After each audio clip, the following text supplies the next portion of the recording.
Muy buenos días a todas y todos los que nos están visualizando por este medio, nos escuchan desde luego. Hoy estamos en un episodio más de nuestro podcast Derecho entre Amigos, transmitiendo en vivo desde el Centro Universitario de Excelencia Educativa. Y bueno, hoy tenemos el placer de contar con un querido amigo de parte del CUE, el maestro Hodge. Y bueno, Hodge, para nosotros es un honor que estés aquí presente. Nos gustaría comenzar a conocer un poco más de la persona detrás del abogado que eres. ¿Cómo fue tu camino, Hodge, desde que eras estudiante de Derecho hasta llegar a formar partes de firmas internacionales como la que estás ahora, que es Cuatro Casas, y otras de gran prestigio que durante tu trayectoria profesional has tenido el honor de pertenecer, Hodge? Sí, hola mi querido Eliasín. Saludo con gusto a todos los escuchas. Eh, a ver, yo desde que estaba en la carrera, yo estudié la carrera de Derecho y Economía. Desde que estaba en la carrera, uno de mis metas era estar en un despacho de cierto reconocimiento, ¿no?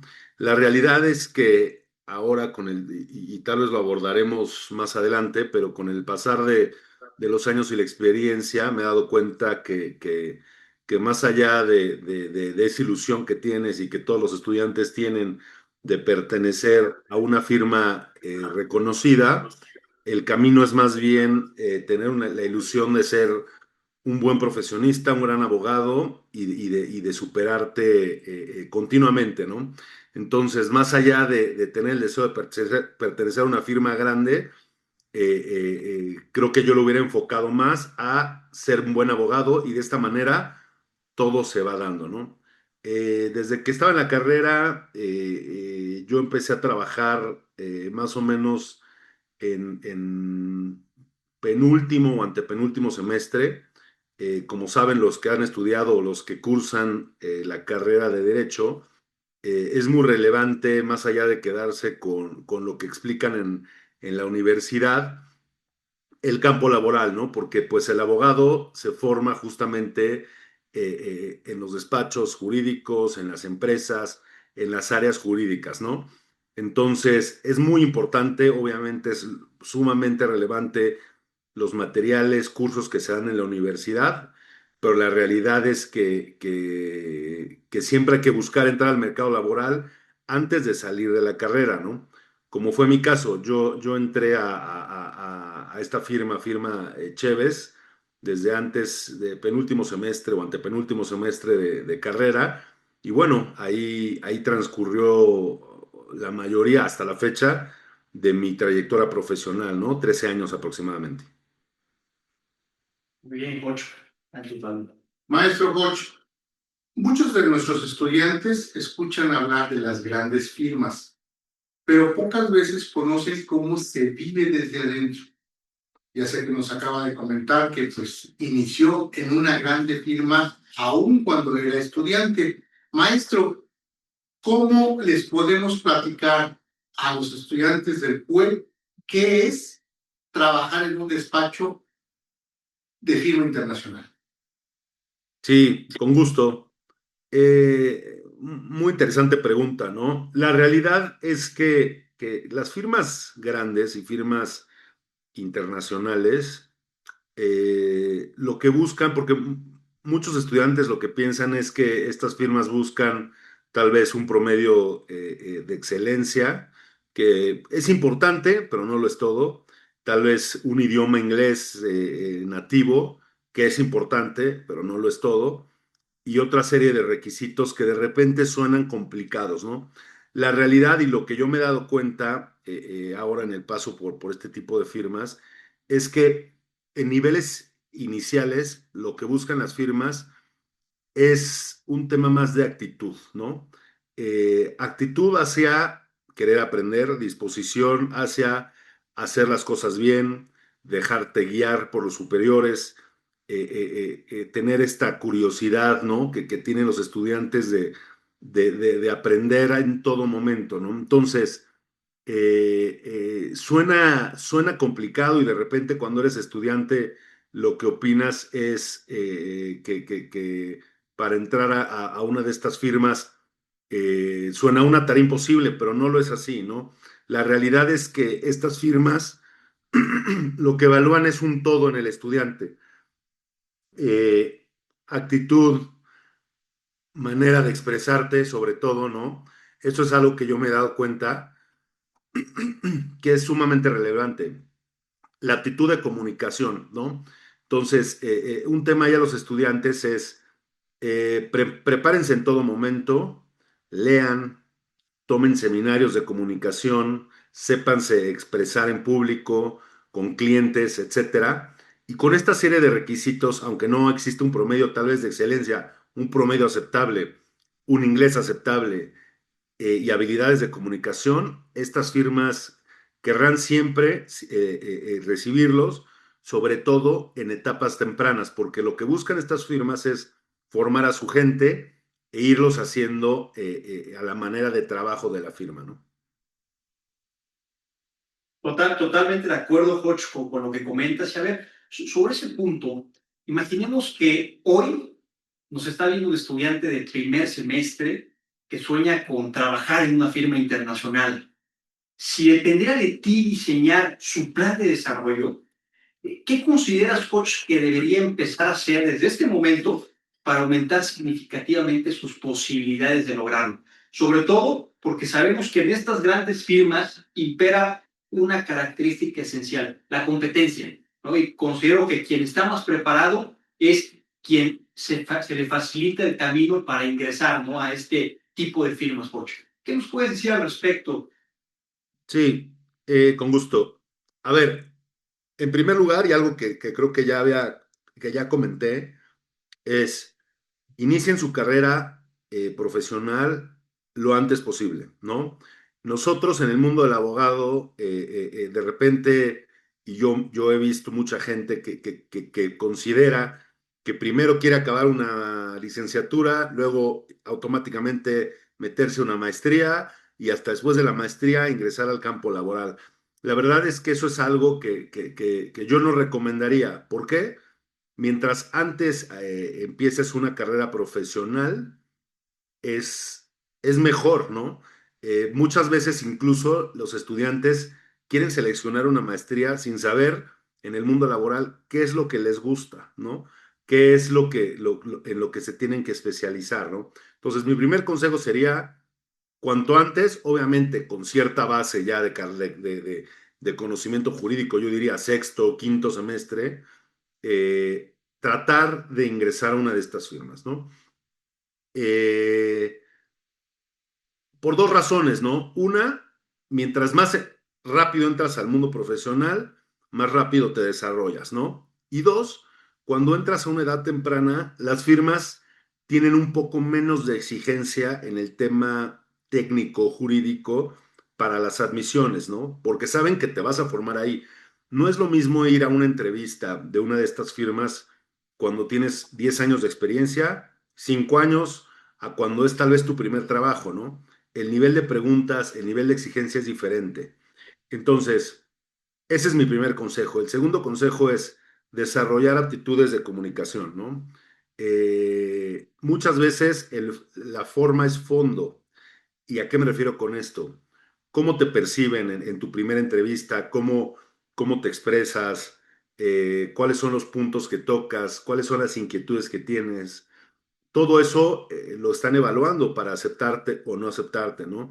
Tienes que ser extrovertido, te tienes que comunicar bien, tienes que ser firme en lo que piensas y dejarte guiar, ¿no? Entonces, todo esto es aptitudes de comunicación, ¿no? Dos, esa es mi recomendación dos, ¿no? Mi tercera recomendación es el idioma. Es sumamente relevante para las firmas el idioma, ¿no? Entonces, y me refiero a idioma inglés, ¿no? Al ser el idioma universal, me refiero de comunicación entre distintas nacionalidades, ¿no? Es relevante que los estudiantes, además de preocuparse por los temas técnicos que aprenden en la universidad, se preocupen por subir el nivel de idioma, ¿no? Y 4, tener una base sólida, aprovechar los materiales que dan las universidades, aprovechar a los maestros que imparten clases, ser muy conscientes de lo que se les está impartiendo, cuestionar, ¿no? Estudiar. Pero bueno, fíjate que lo puse hasta el nivel 4, es decir, hay 3 cosas más importantes que el tema como tal académico, que es sumamente relevante, ¿no? Y que obviamente al final pues es lo que te hace ser un gran abogado. Pero al inicio de tu carrera hay otras aptitudes que son más relevantes desde mi punto de vista.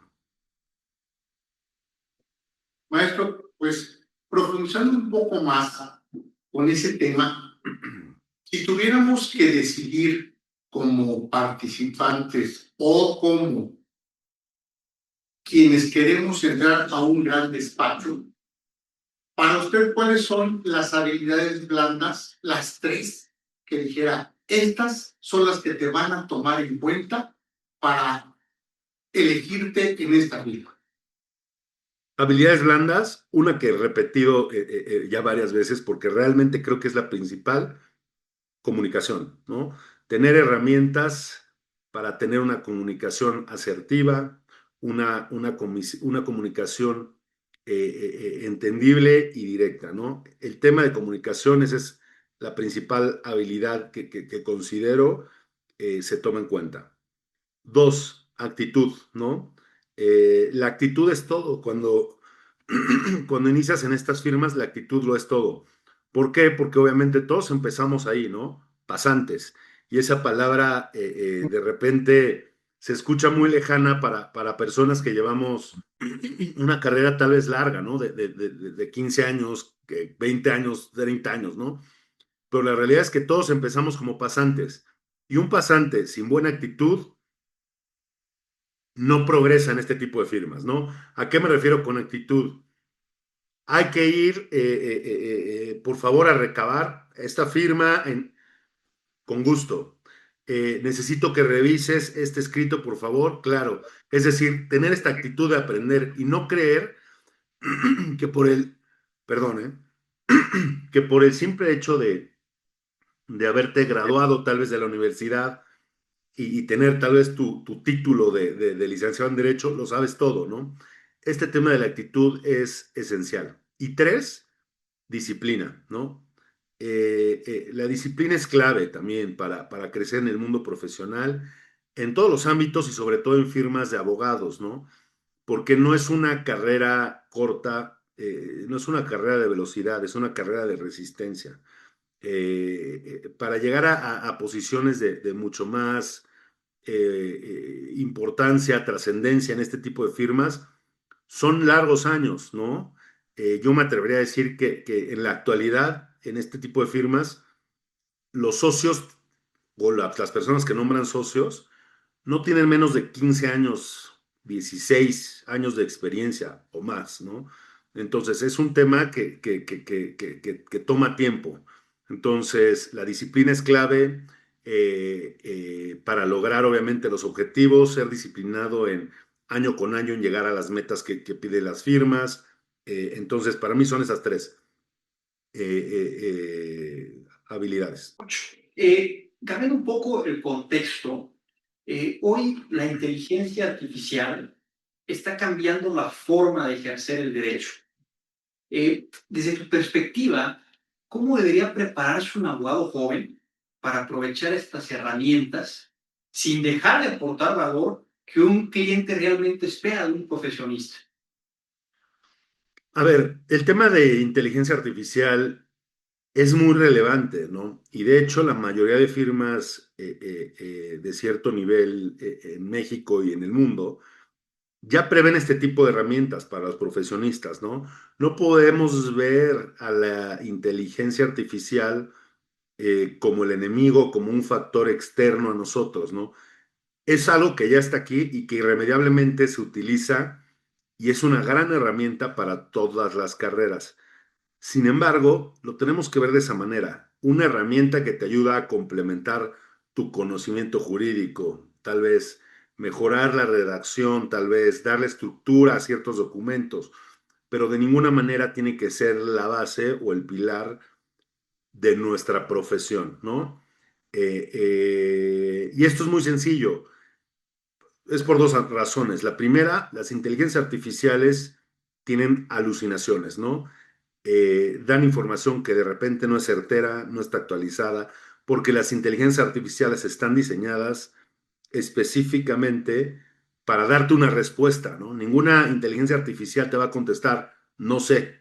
Entonces, siempre van a buscar complacer, contestar, y muchas veces al contestar no lo hacen con fuentes adecuadas. Entonces, no puede ser la base. La base tiene que ser tu conocimiento jurídico y técnico, ¿no?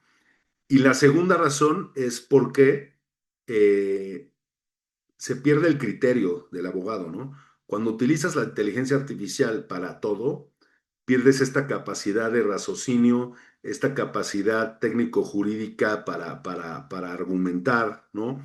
Y que es esencial, ¿no? Porque aun y cuando en México la mayoría de materias, ¿no? Todavía es derecho escrito, ¿no? Bueno, ahí hay excepciones, ¿no? Derecho penal, que pues es el tema oral, etcétera, ¿no? Ciertos juicios especiales, pero la mayoría es escrito, aun y cuando todo, la mayoría es escrito, el trabajo de un abogado es el de litigar los asuntos, ¿no? Litigar significa ir a los juzgados, a los tribunales, a explicar los asuntos, tener relación con los jueces, explicar el detalle técnico, y para todo esto, pues no tenemos una inteligencia artificial que nos esté diciendo en todo momento cómo expresarnos, ¿no? Entonces, son muy relevantes, hay que utilizarlas, pero como una herramienta adicional a lo que nosotros tenemos, ¿no? Usted, maestro, dentro del grupo de los especialistas, es referente definitivamente en el tema de prevención del lavado de dinero, que es una materia que cobra cada vez mayor relevancia, pero algunas empresas no le han puesto el nivel de detalle que debieran.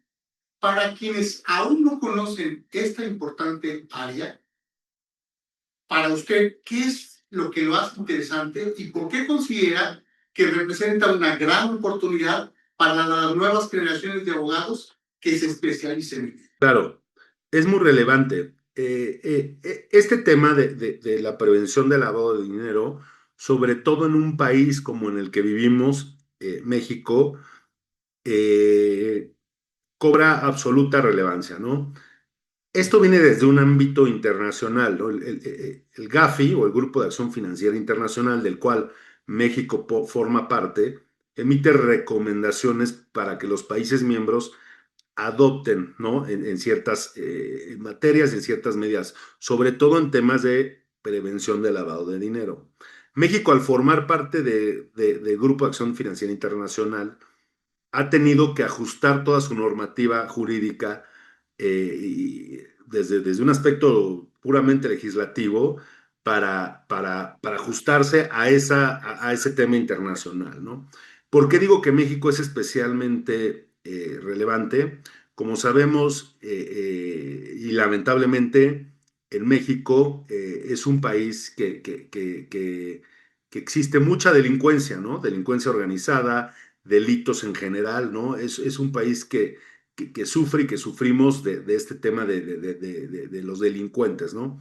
Obviamente, esta delincuencia utiliza empresas, ¿no? Para lavar su dinero, ¿no? Este tema de lavado de dinero simplemente es dinero obtenido de fuentes ilícitas, como puede ser incluso narcotráfico, secuestro, todos aquellos delitos marcados en el Código Penal. Estos activos y este dinero obtenido, ingresarlo al sistema financiero para darle la apariencia de dinero lícito, ¿no? Y esto no se hace solamente a través de los bancos, se hace, los delincuentes lo hacen a través de las empresas, ¿no? Entonces, cobra suma relevancia, es de suma relevancia que las empresas tengan un debido control de prevención de lavado de dinero para evitar que sean vehículo de este tema del lavado de activos, ¿no? Eh, Además de esto, cobra relevancia porque la propia ley y la propia autoridad dentro de la ley antilavado marca sanciones muy relevantes para las empresas, ¿no? Que van desde multas, ¿no? Sanciones pecuniarias, hasta disolución de sociedades, ¿no? Entonces, las empresas se tienen que cuidar de dos frentes. Una, no ser vehículo para el lavado de activos. Y dos, cumplir con sus obligaciones para evitar que la autoridad les imponga multas o hasta que pueda llegar a la disolución, ¿no? De las empresas. Entonces, en un entorno tan cambiante, en un entorno lleno de delitos como lo es el país, lamentablemente, y muchos países de América Latina sobre todo, este tema de prevención de lavado de dinero es sumamente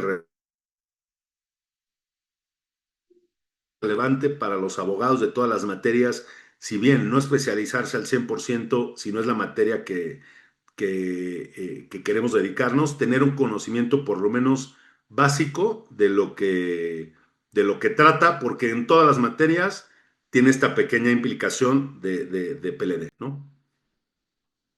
Perfecto, Josh. Fíjate que durante lo que estábamos hablando en general de esta entrevista, me ha surgido esta pregunta que considero indispensable, sobre todo tomando en cuenta que eres una persona con una muy buena y larga trayectoria profesional. Si hoy Hodge pudiera regresar en el tiempo y con el Hodge que estaba a punto de graduarse de la universidad, ¿qué consejo le darías sabiendo todo lo que has vivido profesionalmente? Sí, mi primer consejo sería no compararse, ¿no? Muchas veces los estudiantes todos los que fuimos estudiantes tendemos mucho a eso, ¿no? A las comparativas. Tal vez esta persona viene de una universidad con más renombre, tal vez esta otra persona tiene esta otra habilidad. Y la realidad es que a lo largo de la carrera y de la vida suceden muchas cosas, ¿no? Yo he sido testigo de que no siempre, y dando un ejemplo, ¿no? No siempre los mejores promedios de arriba de 90 o de 100 son los que más triunfan en la vida profesional. Y no necesariamente los promedios que no son tan altos son los que no triunfan, ¿no? ¿Por qué? Porque la vida profesional y en firmas de abogados es una serie de factores que hacen que alguien sea realmente exitoso, ¿no? Entonces, mi consejo sería, cada quien tiene que ir en su propio carril sin la necesidad de compararse necesariamente con todos, simplemente estando seguros de que tú estás dando tu mayor esfuerzo, ¿no? Y tu única comparación tiene que ser contigo mismo del pasado, es decir, este año soy mejor que el que fui, mejor abogado que el que fui el año pasado. Creo que sí. ¿Qué esfuerzos estoy haciendo para especializarme más? Bueno, pues estoy tal vez en un diplomado, estoy tomando ahora una especialidad en mi universidad, estoy sumando conocimiento a través de temas autodidactas, ¿no? Estudiando libros, leyendo leyes, viendo proyectos, viendo jurisprudencias. Te tienes que comparar contigo mismo y no con los demás, ¿no? Y eso es algo que muchas veces los estudiantes tendemos a hacer saliendo de la carrera, ¿no? Querer medirte, y eso creo que es un grave error. Maestro Jocho, qué bueno que habla del tema de compararse. En el tema específico de certificaciones, nosotros, en el Centro Universitario de Excelencia Educativa, a través del Instituto Concluye Ya, tenemos la posibilidad de certificar competencias. A nosotros nos queda claro como institución que no hay mejor inversión que hacerla en cada uno de nosotros. Pero si le preguntamos al maestro Hodge, certifícate o no certifícate, por ejemplo, en prevención del lavado de dinero, ¿cuál sería su idea?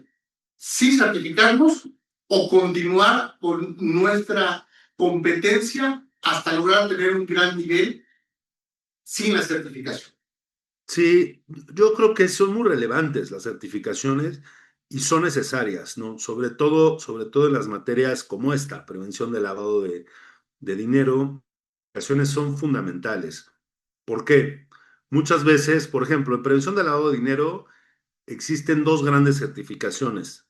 La de la Unidad de Inteligencia Financiera, que te ayuda a poder atender a todos los entes no financieros, es decir, empresas, personas morales, fideicomisos y personas físicas que realizan actividades vulnerables. Y está la otra certificación, que es la de la Comisión Nacional de la CNBV. Eh, que es para atender temas de prevención de lavado de dinero, eh, entidades financieras, ¿no? Bancos, casas de bolsa, etcétera. Es sumamente relevante, ¿por qué? Porque obviamente los clientes lo que buscan es, eh, más allá del conocimiento que se puede o no tener, buscan que esta persona tenga la certificación. Ahora, este tipo de certificaciones como la WIF y de la CNBB no son sencillas. Se necesita de una universidad con el CUE para poder llegar a aprobarlas, ¿no? Entonces, mientras más te enfrentes a este tipo de temas, por ejemplo, que en una previa certificación, como puede ser la de la universidad, te expliquen qué tipo de preguntas, te preparen, etcétera, va a ser mucho más sencillo para ti poder pasar este tipo de las otras certificaciones que son, digamos, la de la WIF y la de la comisión, ¿no? Entonces, son muy relevantes. Y yo diría, más allá de por tener también el papelito, ¿no? Porque muchas veces todos buscan el papel, que es muy relevante, ¿no? Y los clientes de repente lo piden y hay que tenerlo también para tener el conocimiento, ¿no? Muchas veces, y a lo largo de mi carrera, estás en una junta y el cliente no te dice, oye, esta es mi consulta a estudiar. Las preguntas son dadas al momento, ¿no? Y un ejemplo, ¿no? Oye, abogado, ¿qué opinas si dentro de mi empresa tengo préstamos intercompañía dentro de mi grupo empresarial? ¿Son actividades vulnerables o no son actividades vulnerables? ¿Qué obligaciones hay que cumplir? ¿Se presenta aviso o no? ¿No? Obviamente todo este conocimiento te lo puede dar la experiencia, pero la realidad es que este tipo de certificaciones te preparan específicamente para este tipo de preguntas. Esto es vulnerable o no, esto es reportable o no, estas son las obligaciones, ¿no? Entonces, creo que sí, sí es muy relevante y es algo que sin lugar a dudas da valor agregado al desarrollo de nuestra profesión, ¿no? Coach, para concluir, nos gustaría preguntarte algo muy especial. Después de conocer el proyecto aquí en el Centro Universitario de Excelencia Educativa, ¿qué opinión te merece del CUE?